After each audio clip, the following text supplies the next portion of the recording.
بسم اللہ الرحمن الرحیم۔ ناظرین، آج کا ہمارا موضوع ثانیہ کربلا کے بعد رونما ہونے والے عجیب واقعات اور قاتلان حسین کے انجام کے بارے میں آگاہی ہے۔ لیکن اس سے پہلے میری آپ سے اپیل ہے کہ آپ نے میرے چینل سبسکرائب نہیں کیا تو پلیز میرے چینل کو سبسکرائب کر لیں تاکہ میری ہر نئی ویڈیو کا نوٹیفیکیشن آپ کو مل سکے۔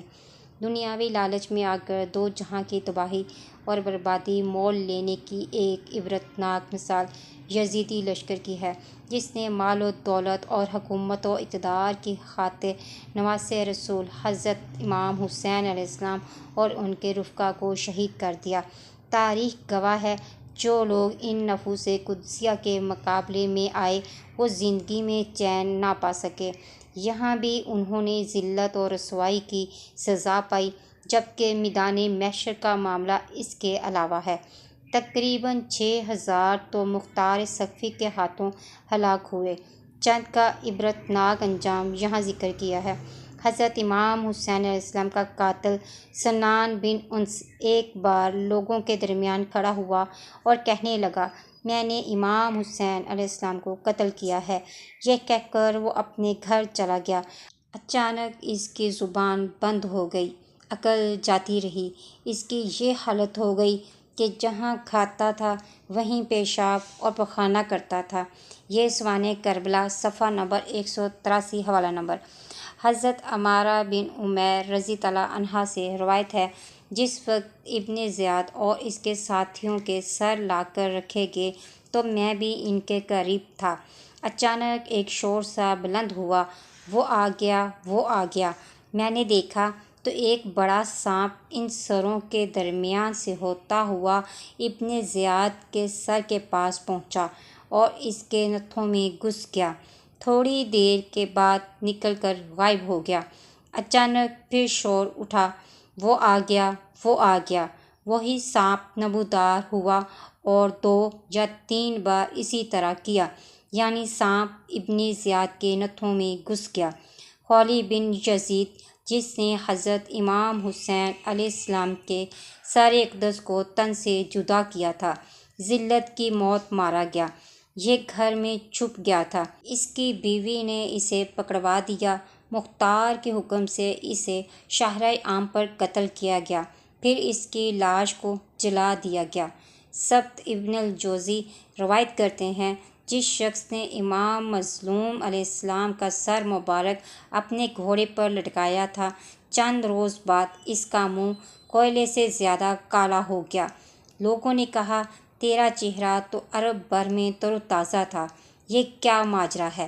کہا، جب سے وہ سر اٹھایا ہے، ہر رات 2 شخص آتے اور بازو پکڑ کر بھڑکتی آگ پہ لے جا کر دکھا دیتے تھے۔ سر جھکتا ہے، آگ چہرے کو مارتی ہے، پھر نہایت برے حالوں میں وہ مر گیا۔ حرملہ بن کاہل کا انجام بد۔ یہ وہ بدبخت ہے جس نے شہزادہ علی اصغر کے حلق پر ایسا تیر مارا کہ وہ آپ کے حلقوم کو چھیدتا ہوا حضرت امام حسین علیہ السلام کے بازو میں پیوست ہو گیا۔ اس پر یہ عذاب نازل ہوا کہ اس کے پیٹ پر سامنے شدید ترین گرمی محسوس ہوتی تھی اور پیٹھ میں سخت ترین ٹھنڈک محسوس ہوتی تھی، جس سے وہ پریشان ہو جایا کرتا تھا۔ پیٹ کی گرمی سے نجات پانے کے لیے ہمیشہ پنکھا جلتا رہتا اور پیٹھ کی تکلیف سے چھٹکارا پانے کے لیے آگ جلاتا۔ کچھ دن بعد پیاس کی اتنی شدت بڑھ گئی کہ ہمیشہ پانی پیتا رہتا، لیکن پیاس نہ بجھتی۔ انہی مشکلات میں وادی جہنم میں پہنچ گیا۔ جابر بن یزید ازدی کا انجام۔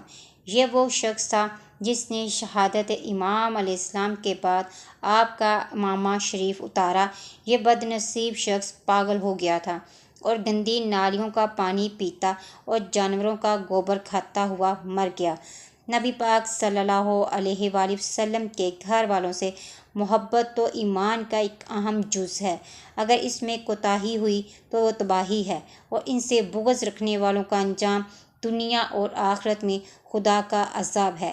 ثانیہ کربلا کے بعد کچھ عجیب واقعات بھی رونما ہوئے۔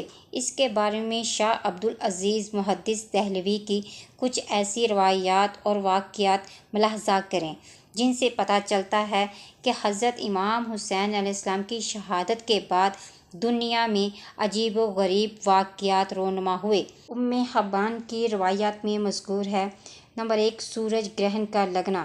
روایت ہے کہ شہادت امام عالی مقام علیہ السلام کے روز آفتاب کو ایسا گرہن لگا کہ دوپہر کے وقت ستارے ظاہر ہو گئے اور لوگوں کو یہ گمان ہونے لگا کہ قیامت ظاہر ہونے لگی ہے۔ نمبر 2، گوشت کا کڑوا ہونا۔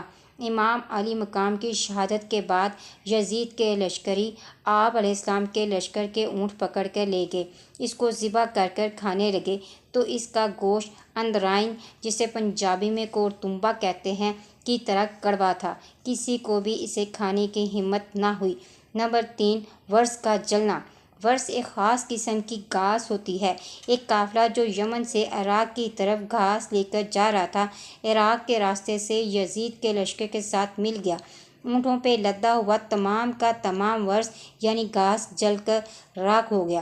نمبر 4، گریہ آسمان کے متعلق سلف سے متعدد روایات منقول ہیں۔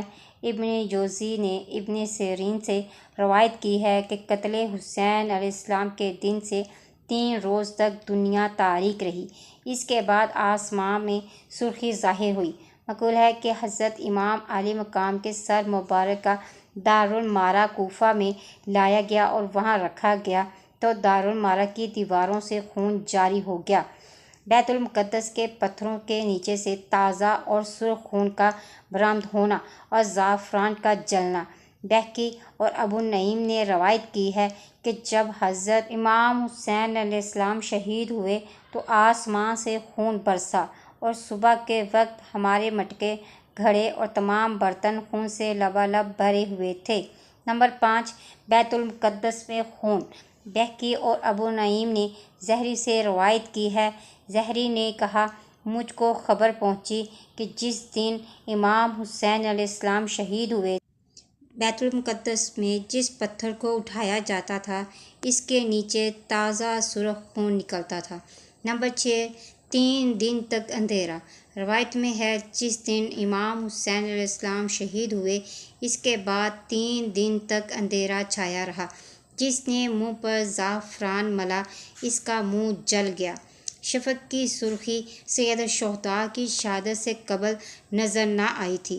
آسمان کی سرخی غضب خداوندی کی علامت ہے۔ ابن سیرین کہتے ہیں کہ آسمان کے کنارے پر جو سرخی شفق ہے یہ قتل حسین کے واقعے کے بعد ظاہر ہوئی، اس سے قبل آسمان کبھی سرخ نہ ہوا تھا۔ ناظرین، مزید اسلامی ویڈیوز کے لیے میرے چینل کو لائک اور سبسکرائب کریں۔ ملتے ہیں نیکسٹ ویڈیو میں۔ فی امان اللہ۔